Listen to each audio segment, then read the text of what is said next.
Hello friends, இன்றைக்கு கர்த்தர் நமக்கு கொடுத்திருக்கிற வாக்குத்தத்தமான வசனம் எபேசியர் 4:31-32. சகல விதமான கசப்பும் கோபமும் மூர்க்கமும் கூக்குரலும் தூஷணமும் மற்ற எந்த துர்க்குணமும் உங்களை விட்டு நீங்க கடவது.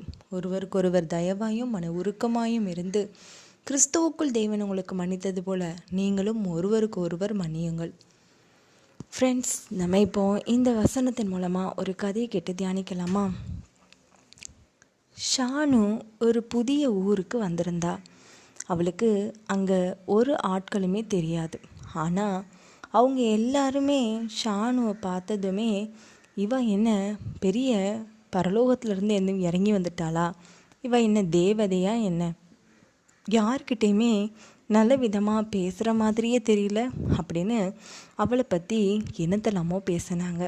அதுவும் ஷானுவோடைய காது கேட்கறதுக்குபடி பேசினாங்க. ஷானுக்கு ரொம்பவே துக்கமாக இருந்துச்சு. என்னப்பா இந்த ஊர், நம்மளால் வெளியில் கூட இறங்க முடியலையே, எதையாவது ஒன்று சொல்லி நம்ம மனசை போட்டு பாழாக்குறாங்க, இல்லைன்னா கஷ்டப்படுத்திடுறாங்களேன்னு சொல்லி அழுதுகிட்டு இருந்தா. சரி, நம்ம குடும்பக்காரங்களாவது நம்மளை சந்தோஷமாக வச்சுப்பாங்கன்னு யோசிச்சா. ஆனால் ஷானு நினச்சபடி அந்த குடும்பமும் அவளுக்கு ஒவ்வொரு விதமான கஷ்டத்தை கொடுத்துச்சு. தன்னுடைய மாமனார் நிறையா வார்த்தைகளை பேசி அவளை நோகடிச்சாங்க. அவளுடைய மாமியார், நான் என்ன உன்னைய இதையா செய்கிறேன் அதையா செய்கிறேன்னு சொல்லி, ஆனால் எல்லாத்தையும் சொல்லி காமிச்சு ஒவ்வொரு விதமான காரியங்கள் நிமித்தம் அவளை குட்டிக்கிட்டே தான் இருந்தாங்க. இப்படி போயிட்டுருக்கும்போது ஷானுக்கு ரொம்பவே மன விரக்தி வர ஆரம்பிச்சிச்சு. சரி, தன்னுடைய கணவராவது நம்மக்கிட்ட அன்பாக நடந்துப்பார்னு யோசிக்க ஆரம்பித்தா. ஆனால் அந்த பக்கமும் அவளுக்கு நெருக்கம் தான் கிடச்சிச்சு.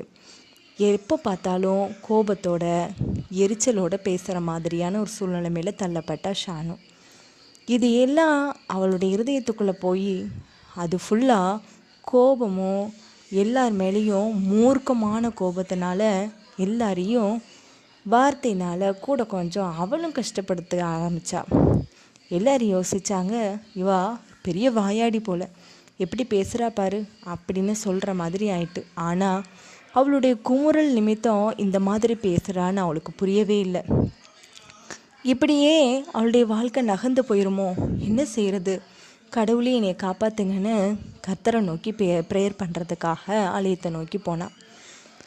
அங்கேயும் ஜெபம் பண்ணுறதுக்காக மன அமைதி கிடைக்கும்னு பார்த்தாலும், ஆனால் அங்கே இருக்கிற மக்கள்கள் எல்லாருமே இவளை பார்த்ததுமே, இங்கே பாரு பெரிய வாயாடியாமே, தன்னுடைய மாமனார் மாமியார்ட்டெல்லாம் ரொம்ப எதிர்த்து பேசுவாளாம், இப்படி இருக்கா அப்படி இருக்கான்னு சொல்லி பேசினாங்க.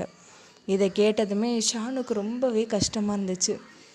ஏன் இப்படி இருக்கிறாங்க அப்படின்னு அவங்க கிட்ட போய் பேச ஆரம்பித்தா, இங்கே பாருங்கள், நீங்கள் முடிஞ்ச வரைக்கும் அடுத்தவங்களை வேதனைப்படுத்தாமல் நல்ல விதமாக வாழுங்க, அதுதான் நம்ம வாழ்வில் நாம் செய்யக்கூடிய மிகப்பெரிய சாதனை. நீங்கள் அடுத்தவங்களை வேதனைப்படுத்தும் போது அது எவ்வளோ பெரிய கஷ்டத்தை உண்டு பண்ணணும்னு உங்களுக்கு தெரியலையா அப்படின்னு பேசிட்டு அந்த இடத்த விட்டு வெளியே வந்தா.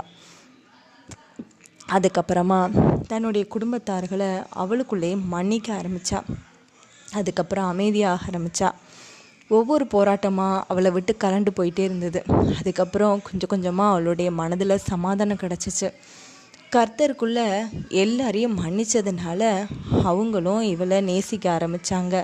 கர்த்தரும் அவளை நேசிக்க ஆரம்பித்தார். அப்புறம் அவளுடைய வாழ்க்கை ரொம்பவே சிறப்பாக இருந்தது. ஃப்ரெண்ட்ஸ், இந்த கதை கேட்டிங்களா? இதே மாதிரி நாமளும் நிறையா இந்த மாதிரி சந்தர்ப்பவாதிகளை பார்த்துருப்போம். இல்லைன்னா இந்த மாதிரி அடுத்தவங்களை வேதனைப்படுத்தி வாழ்கிறதே ஒரு பெரிய வாழ்க்கைன்னு வாழ்ந்துட்டுருக்கிற மாதிரியான மனிதர்களை பார்த்துருப்போம்.